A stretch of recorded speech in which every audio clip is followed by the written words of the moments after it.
ನಿರೀಕ್ಷೆ ಉತ್ತರ ಕರ್ನಾಟಕದ ಅಭಿವೃದ್ಧಿ ಇರಬಹುದು.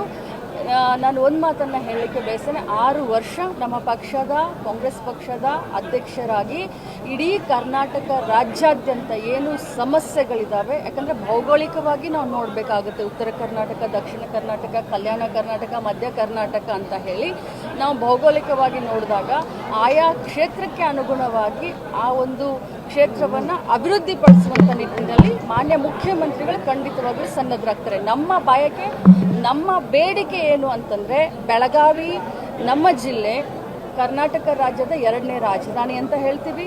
ಸುವರ್ಣ ಸೌಧ ಕೂಡ ಇಲ್ಲಿ ಇದೆ. ಹವಾಮಾನವಾಗಿ ನಾವು ನೋಡಬೇಕು ಅಂತಂದರೆ ಉದ್ಯಮಗಳಿಗೆ ಬಹಳಷ್ಟು ಅತ್ಯುತ್ತಮವಾದಂಥ ವಾತಾವರಣ ಇಲ್ಲಿ ಇದೆ. ಇದು ಬಾಂಬೆಗೂ ಹತ್ತಿರ ಇದೆ, ಗೋವಾಗೂ ಹತ್ತಿರ ಇದೆ.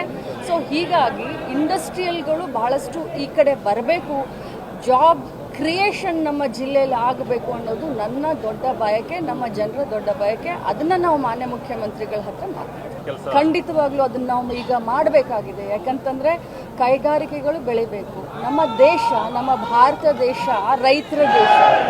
ರೈತರಿಗೂ ಅನುಕೂಲ ಆಗಬೇಕು, ಉದ್ಯಮಗಳು ಕೂಡ ಬೆಳಿಬೇಕು, ಮಕ್ಕಳಿಗೆ ಕೆಲಸ ಕೂಡ ಔದ್ಯೋಗಿಕವಾಗಿ ಕೂಡ ಬೆಳಿಬೇಕು. ಸೊ ಇಂಥ ಒಂದು ಸಂದರ್ಭದಲ್ಲಿ ರೈತರು ಕೂಡ ಮನಸ್ಸು ಮಾಡಬೇಕು, ಸರ್ಕಾರನೂ ಮನಸ್ಸು ಮಾಡಬೇಕು. ಕೈ ಜೋಡಿಸಿದಾಗಲೇ ಅಭಿವೃದ್ಧಿ ಆಗುತ್ತೆ. ಬೆಳಗಾವಿನಲ್ಲಿ ನಮಗೆ ಇಂಡಸ್ಟ್ರಿಯಲನ್ನು ಬೆಳೆಸಲಿಕ್ಕೆ ಜಾಗ ಸಿಗ್ತಾ ಇಲ್ಲ, ದಟ್ ಈಸ್ ಟ್ರೂ. ಆದರೂ ಕೂಡ ರೈತರ ಜೊತೆ ಮಾತನಾಡಿ ನಾವು ಅನುಕೂಲವನ್ನು ಮಾಡ್ತೀವಿ. ಯಾಕಂತಂದರೆ ಕೈಗಾರಿಕೆ ಬೆಳೆದ್ರೆ ಪ್ರದೇಶ ಬೆಳೆಯುತ್ತೆ ಅನ್ನುವಂಥ ವಿಶ್ವಾಸ ರೈತರನ್ನ ವಿಶ್ವಾಸಕ್ಕೆ ತೆಗೆದುಕೊಂಡು ಅಂತ ಹೇಳಿ ಮುಂಚೆಯಿಂದನೂ ಕೂಡ ನಾನು ತಮ್ಮ ಎದುರುಗಡೆ ಹೇಳಿದ್ದೇನೆ. ಬಹಳ ದೊಡ್ಡ ಜಿಲ್ಲೆ ನಮ್ಮ ಬೆಳಗಾವಿ ಜಿಲ್ಲೆ. ಬಟ್ ಈಗ ಅದು ಅಪ್ರಸ್ತುತ. ಪ್ರಥಮ ಬಾರಿಗೆ ಅವರು ಬರ್ತಾ ಇದ್ದಾರೆ. ಮುಂದಿನ ದಿನದಲ್ಲಿ ಖಂಡಿತವಾಗ್ಲೂ ಇದ್ರ ಬಗ್ಗೆ ಗೃಹಲಕ್ಷ್ಮಿಯನ್ನ ಬಹಳ ಅಚ್ಚುಕಟ್ಟಾಗಿ ನಿಭಾಯಿಸಿದ್ದಾರೆ. ಆದರೆ ಕೊನೆ ಹಂತದಲ್ಲಿ ಎಲ್ಲೋ ಒಂದು ಕಡೆ ನಿಮ್ಮ ಹೆಸರುಗಳನ್ನು ಕೆಡಿಸುವಂತ ಯತ್ನ ನಡೀತಾ ಇದೆ.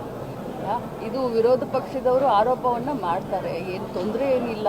ಆದರೆ ಸತ್ಯಾಸತ್ಯತೆ ಏನು ಅನ್ನೋದು ಅವ್ರಿಗೂ ಕೂಡ ಗೊತ್ತಿದೆ. ಮಸ್ರಲ್ಲಿ ಕಲ್ಲನ್ನು ಹುಡುಕುವಂಥ ಪ್ರಯತ್ನ ಮಾಡ್ತಾರೆ.